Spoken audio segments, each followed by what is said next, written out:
Sorry.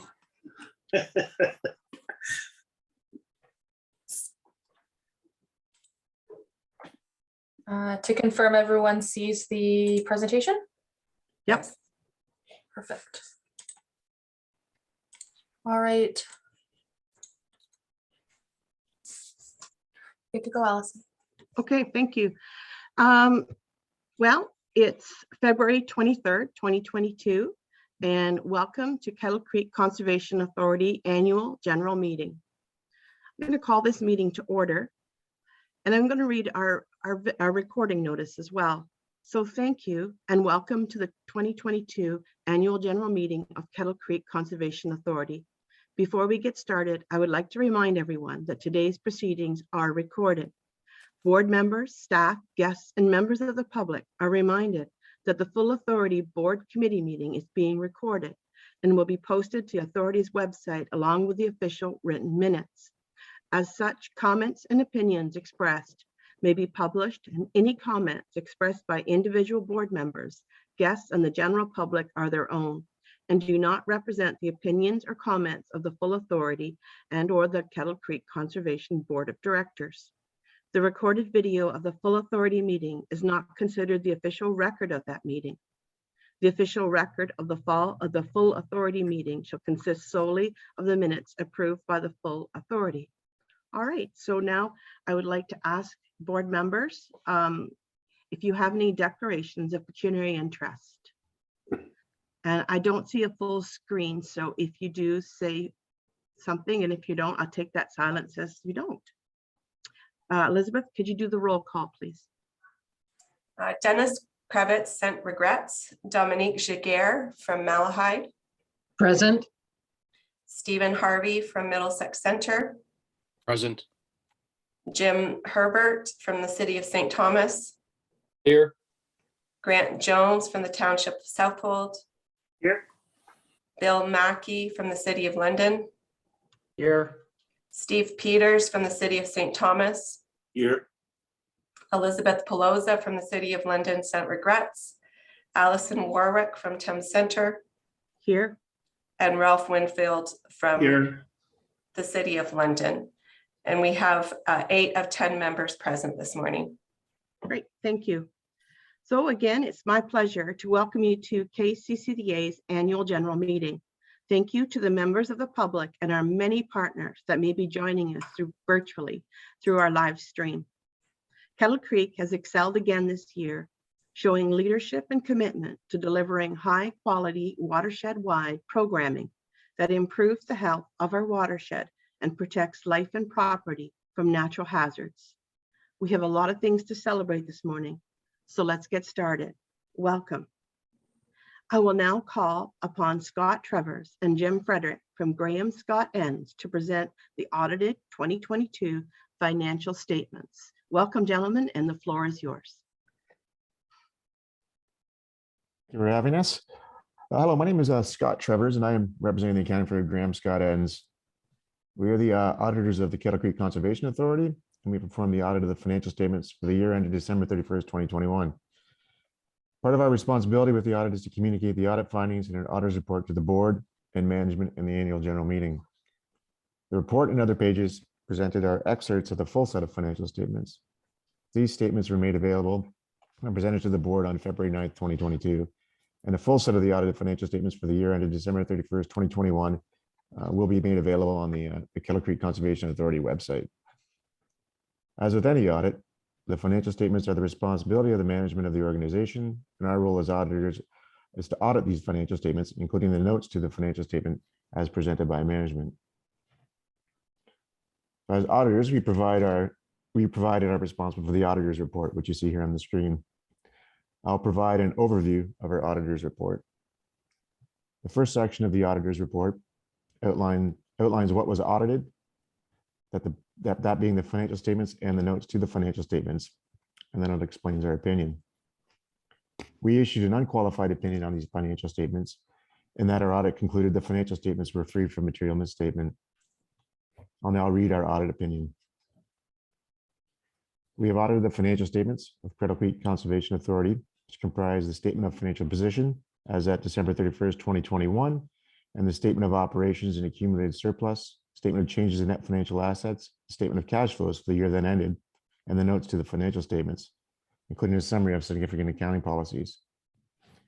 In our opinion, the organization's financial statements present fairly in all material respects the financial position of the organization as at December 31st, 2021, and the results of its operations and its cash flows for the year then ended in accordance with Canadian public sector accounting standards.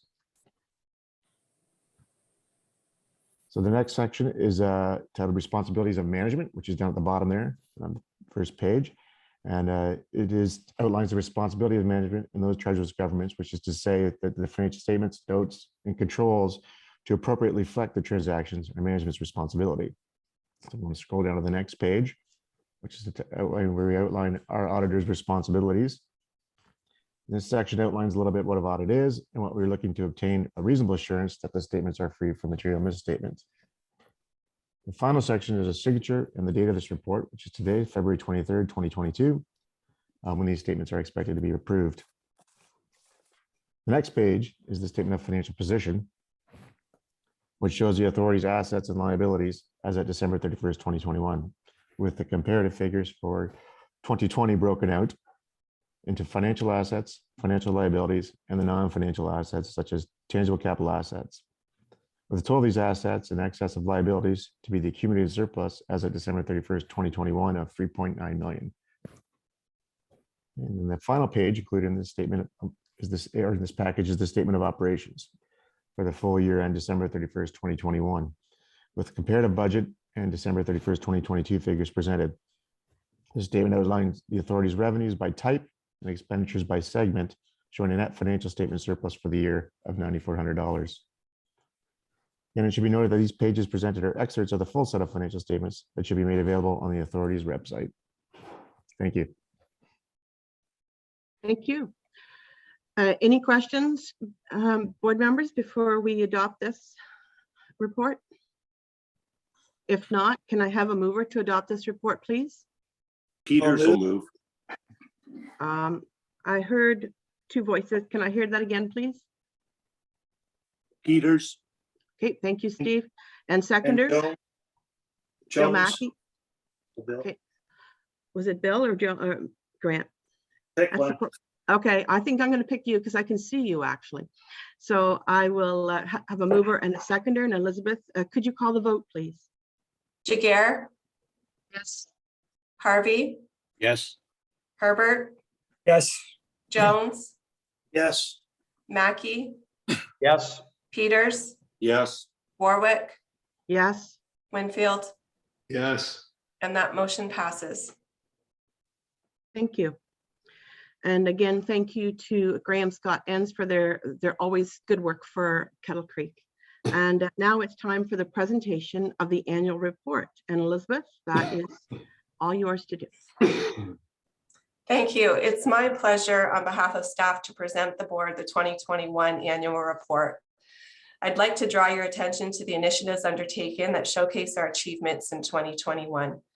A grant from the National Disaster Mitigation Fund assisted KCCA in updating flood hazard mapping in Port Stanley, a flood damage center. It's a great example of how different levels of government and local on-the-ground agencies like CAs can work together to prepare for the future. We now have updated floodplain mapping in 1D and 2D modeling, which will help build resiliency to climate change. 20 flood messages were shared with the watershed community over the past year, and further improvements were made to the Dalewood Dam, including the installation of steel logs and a manual log lifting system, making operation of the dam safer and more efficient. More improvements are coming in 2022.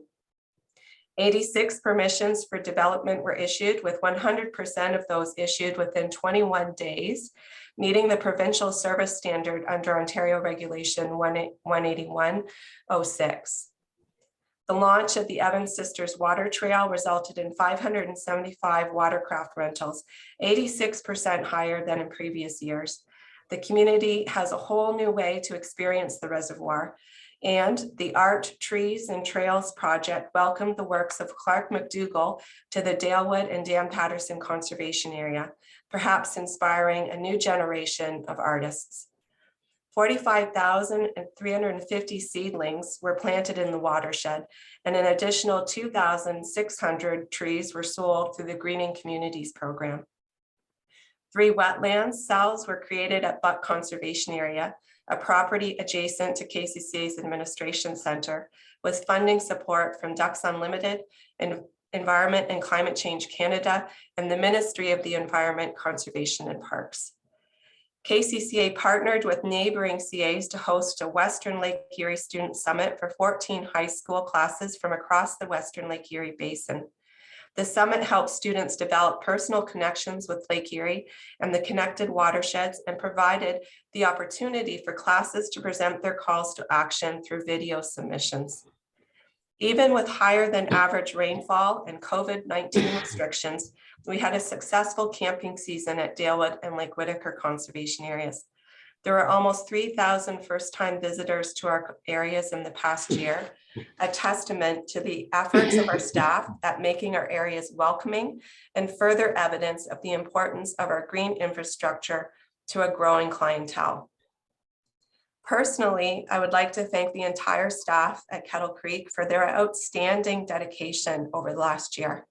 You were resilient, adapting programs and services, but at the same time, never hesitating to bring our new programs and services to the local community. You worked hard to find additional funding sources, and I'm proud of what we were able to accomplish together. You're a great team, made better each year, championing, assisting, and supporting each other for the greater good. And to our board, thank you for your strong leadership and advocating for conservation in our integrated watershed model. Our community is better because of your service. Chair, board members, I am pleased to present the 2021 annual report.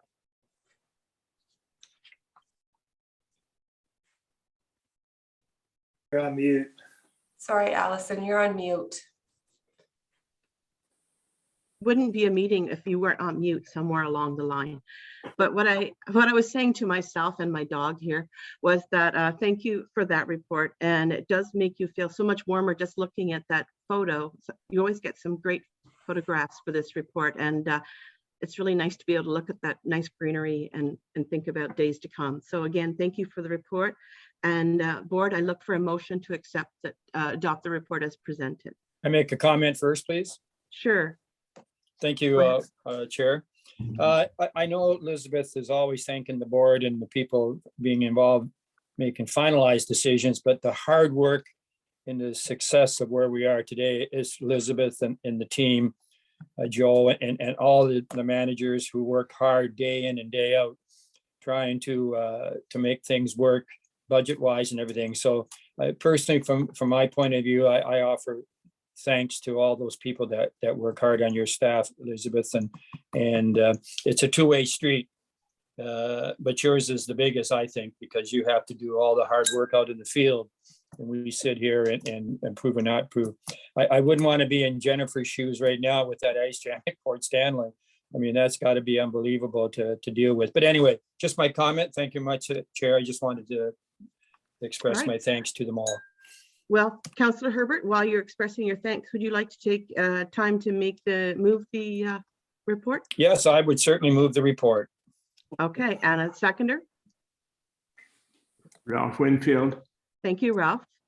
And Elizabeth, if you'd like to call the roll call. Jaguar, Yes. Harvey, Yes. Herbert, Yes. Jones, Yes. Mackey, Yes. Peters, Yes. Winfield, Yes. and Warwick. Yes, And that motion passes. thank you. And now it's time for the 2021 Elgin Clean Water Program Annual Report. And Betsy, I believe that's your report. So whenever you're ready. Yes, thank you, Madam Chair. The report was in the advance package, but I just thought I would highlight a couple stats of the program. We have celebrated 10 years of projects across the county. So over 264 projects have been completed to date. And you can see the substantial money that has come from the program. So over $725,000 in grants. We've found matching funds of over $1 million, as well as landowners contributing their own time and money into projects with over $1 million. And all of that for total project costs of over $3 million in the county. And the map there just shows the distribution of projects across the county, and you can see that there is a really good distribution. Next slide.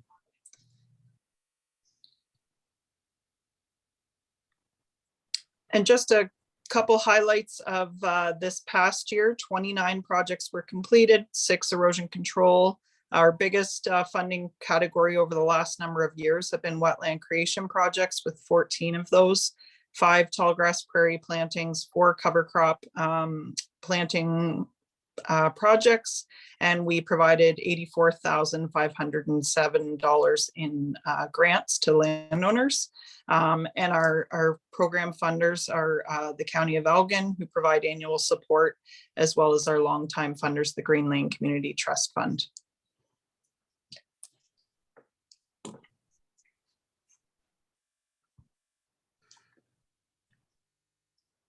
Betsy, is that? Yep. Yep, okay. I was waiting to see if there was another slide or not. Well, thank you very much for doing that. And great work again. It's so nice to see these projects come to fruition throughout, and it's a great, you know, the work in getting other funding as well is always exemplar. So thank you. And asking for a motion to adopt the Elgin Clean Water Program Annual Report. Herbie. Thank you, Steve. Seconder. Mackey. Thank you, Bill. Elizabeth, do you want to do the roll call? Jagger, Yes. Harvey, Yes. Herbert, Yes. Jones, Yes. Mackey, Yes. Peters, Yes. Winfield, Yes. Warwick, Yes, and that motion passes. thank you. Now moving on in the agenda to the 2022 levy and budget. And Elizabeth, are you taking us? Yes. Okay. So the budget has been reviewed multiple times by the board and circulated to our member municipalities. To provide conformity with legislation and regulations governing approval of Conservation Authority levies, the proposed year 2022 levy and apportionment for KCCA was circulated to member municipalities on January 7th, 2022, in order to provide a minimum 30-day notice to budget and levy approval on February 23rd, 2022. There is a 3% average levy increase over 2021 levels, or $30,499. A recorded vote will be taken, with each member responding either for or against the motion. The motion carries or is lost according to the total of weighted votes assigned to each board member. The weighted vote is based upon the modified current value assessment apportioned to the portion of each municipality within the jurisdiction of the KCCA watershed. The 2022 levy and budget approved by the board will be circulated by registered mail to participating municipalities on February 24th, 2022, who, if not satisfied, may appeal to the Mining and Lands Commissioner by March 31st, 2022. Thereafter, no appeals are allowed, and the year 2022 budget and levy will be final.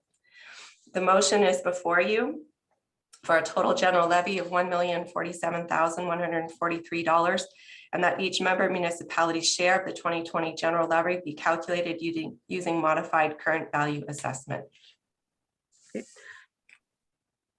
Just to say that the budget and the levy have been reviewed and discussed by the board in detail at previous meetings. It's presented this morning for final consideration of members. Now, are there any questions or concerns before we provide the motion? Hearing none. Elizabeth, will you read the required motion, please? Can I first have a mover and seconder for the Oh, yeah. motion? You can. Mover, Jones. Jones, seconded.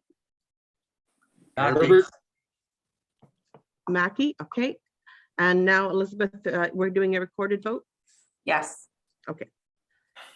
Bill Mackey, Yes. Ralph Winfield, Yes. Jim Herbert, Yes. Steve Peters, Yes. Grant Jones, Yes. Allison Warwick, Yes, Steve Harvey, Yes. Dominique Giguere, Yes. and the motion passes with 100% of the weighted vote present. thank you. And Elizabeth, I believe the next general business E is yours. Yes. So we had a brief report on this at our February 9th meeting, and it's the phase 2 consultation guide regulations that were released by the province. Staff have had a chance to review those and attend some sessions that were presented by the province. The suggested Kettle Creek response to the posting was presented in your advance package. The highlights is that we're asking the province to consider to give clearly state the proposed budget and levy processes when they're to be effective for the 2024 CA budget and not simply effective for January 1st, 2023. So the consultation guide says these regulations will be effective for January 1st, 2023, so that the 2024 budgets will follow them. What I've pointed out to the province in the letter is that a lot of our budget processes for 2023 will begin almost immediately. And we want to make sure that we're in compliance with whatever regulation is released. So I'm suggesting that they clearly state that the effective date would be what clearly the effective date would be and what budgets they will affect. The second point that we've asked is that they remain the listing that the province includes for the fees that CAs can charge, that they provide that at very high level, so that it will include all entry fees, user fees, and reservation fees that may come into effect for our campgrounds. And furthermore, that there be an opportunity that we could apply to the minister for an exemption to any fees that we might consider. And what I'm thinking about there is that hopefully that the list is high level enough that we can charge fees for any user pay types of services that might be considered in the future. So just asking the minister to keep it very high level so we can make those accommodations. And those are the two main recommendations that the staff have to submit to the comments on the consultation guide. Great, thank you. And is that just an information report? Are we receiving that for information, or is there any motion? I would like a motion to accept that and direct staff to submit those comments to the ARO posting. Okay, so direct staff and submit comments. Thank you. Who would like to make a motion regarding this? Harvey can. Oh, Okay. Who was it? Sorry. Steve Harvey. Thank you, Steve. And seconder? Ralph Winfield. Okay, thank you, Ralph. Any comments or concerns before I call the vote? Hearing none. Elizabeth, when you're ready. Giguere, Yes. Harvey, Yes. Herbert, Yes. Jones, Yes. Mackey, Yes. Peters, Yes. Winfield, Yes. Warwick, Yes, and that Thank- motion passes. thank you. Now moving on to item F, which is the agricultural sector representative. And Elizabeth, whenever you're ready. Again, members were informed about this on the February 9th meeting that the ministry is proceeding to look for agricultural representation on CA boards and made a posting asking for applications for these members. Some board members had questions about the agricultural representation on the board. The ministry did have a meeting with CAAs to provide some answers to our questions. And so the report was provided to you, just updating you on the information that we've been able to glean from the ministry so far. So just to highlight a couple of things, municipal employees or council members can apply for these positions. Unfortunately, the application process did close on Monday. But those types of applicants would be considered for the position as long as they met the minimum criteria set out by the province. The municipal appointed members already sitting on a board cannot be appointed as the agriculture sector rep, however. The remuneration of $150 for the per diems. The province has said that they will pay that per diem, but the process of how that will happen with each CA board has not been outlined yet. The 150 is the maximum remuneration for a day, regardless of the number of meetings held on that day. And the appointment of the agricultural sector rep to the CA boards is at the discretion of the minister. However, through some questions and answers with ministry staff, it did come up that if the board felt they already had agricultural representation on with their existing members, they could advise the minister of that, and they would take that into consideration when they were reviewing the applications and making their final decisions on whether to appoint an agricultural sector rep at this time. Next slide. Some other points that were raised at the meeting is that the agricultural sector rep will not count towards quorum. And as previously mentioned, this representative cannot vote on matters of budget, but will be present for closed session meetings and can be actively involved in discussion on the budget, but wouldn't hold a vote on the budget. But they will be allowed to discuss all other matters before the board. There was a question raised as to whether the agricultural rep could be elected as chair or vice chair. And I think the suggestion at the meeting was that the CAs should look at their bylaws to determine if the wording would allow for this representative to take on their roles, and to perhaps discuss best management practices as a collective as to whether or not that should be allowed for this position. The minister appointed agricultural sector rep will be required to follow the provincial ethical framework set out for the government public appointees and the management of boards and cabinets. This includes an expectation that the representative will respect the needs of the entity and act in a reasonable and responsible manner for that entity. So those were just some of the answers and questions that I think the board had at the last meeting that we were able to glean some responses for. It is hoped that the ministry will give CAs notice before the rep is named to the board. Obviously, there will be some orientation that we would like to do with this member before they are appointed. So basically, this report is for the information of members at this time, and further discussion or further questions from the boards that I will attempt to answer. Okay, thank you, Elizabeth.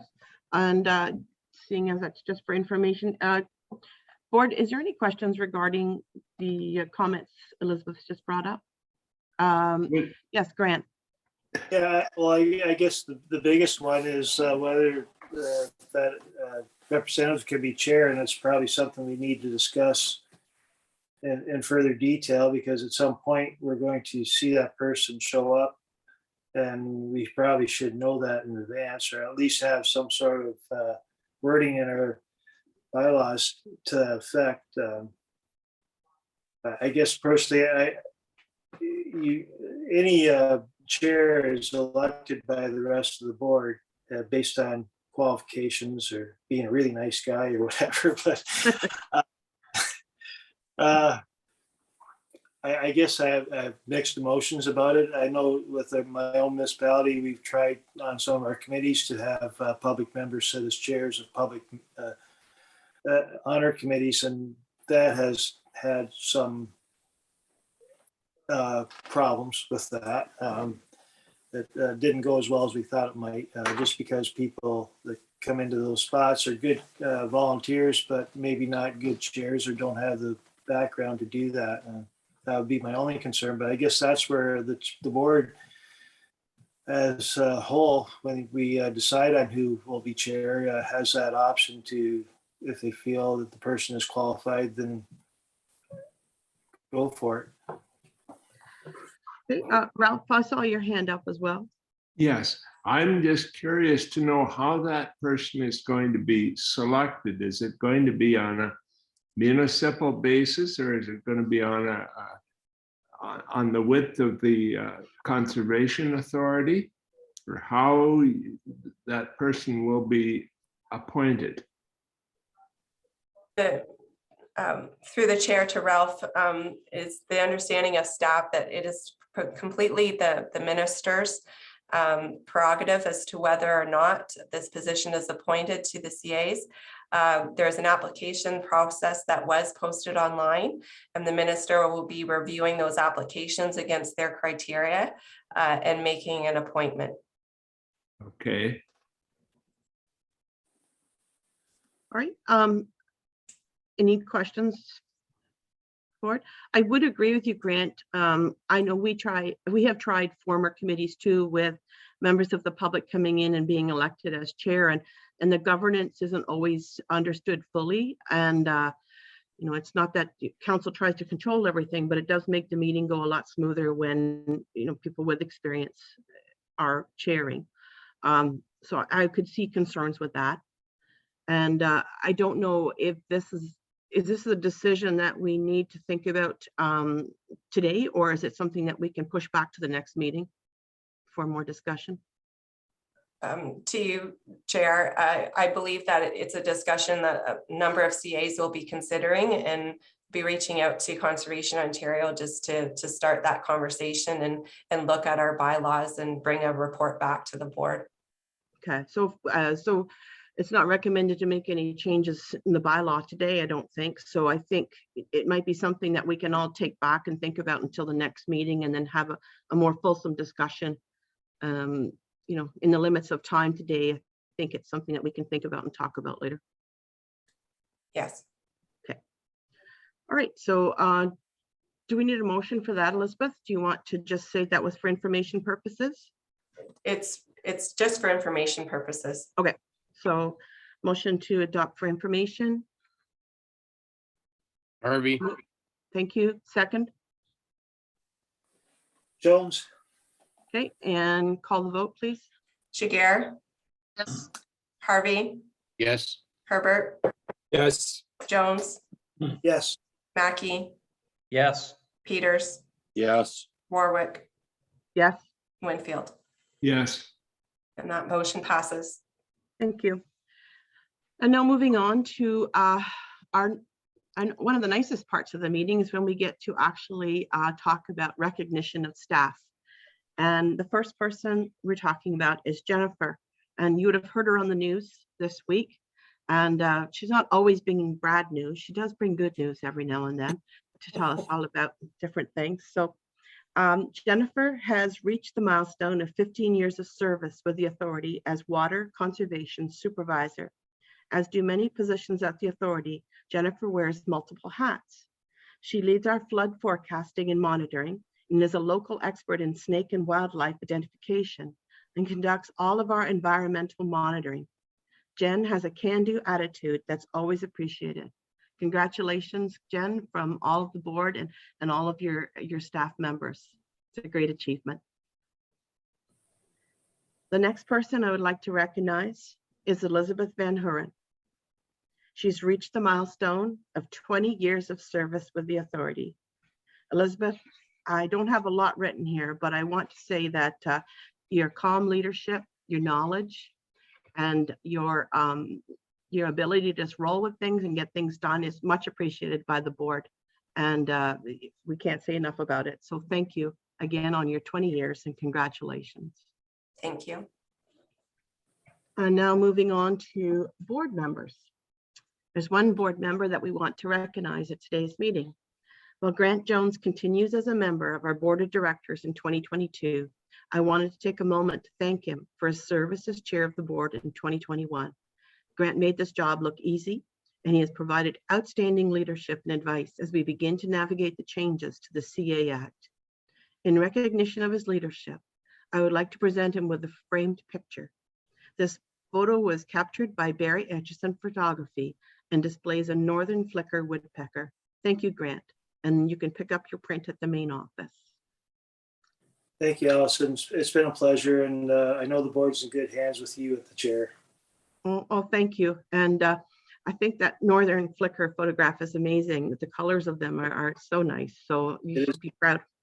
Great. We have a large bird feeder in our backyard, and we spend a lot of time watching the birds through these Yeah. snowy days. Yeah, Yeah, this is great. this is when they need it the most, isn't it? Yep. All right, well, that was very nice to be able to do that. And I just want to say to everybody that we're now going to go into closed session. So that concludes our morning's open session. I want to thank everyone for attending virtually. And our next full authority meeting is scheduled for March 16th, 2022. And at this time, I'm going to ask for a motion to go into closed session to discuss a property matter. So mover, Herbert? thank you. Seconder, Jones? thank you. And Elizabeth, Jager, Yes. Harvey, Yes. Herbert, Yes. Jones, Yes. Mackey, Yes. Peters, Yes. Winfield, Yes. Warwick. okay. All right, so moving on to our closed session, we'll stop recording. You can let us know when that is and give the board members a chance to get their agendas out.